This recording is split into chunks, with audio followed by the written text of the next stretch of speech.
провожали девушки на войну ребят. Говорили ласково, возвратись назад. Буду я молиться за тебя, родной. Только заклинаю, возвратись живой.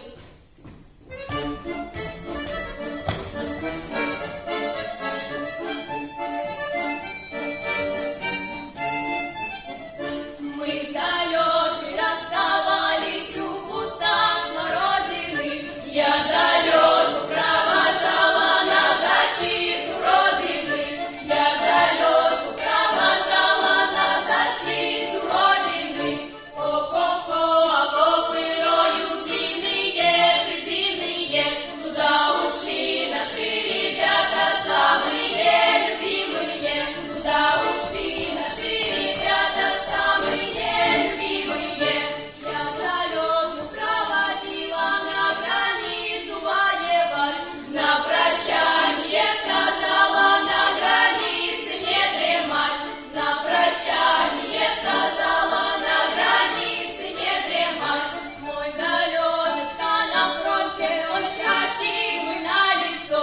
Наклонился на винтовочку, читает письмецо. Наклонился на винтовочку, читает письмецо.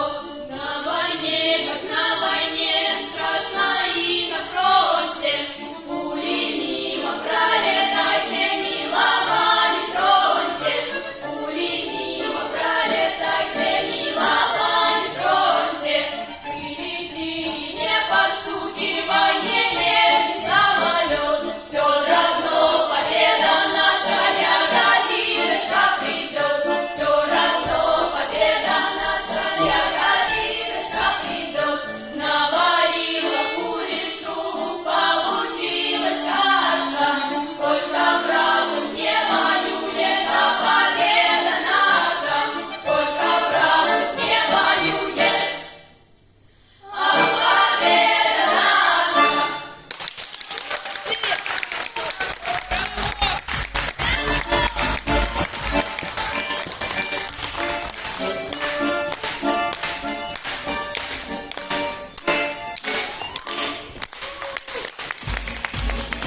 Для вас выступал фольклорный ансамбль «Золотые города», город Москва.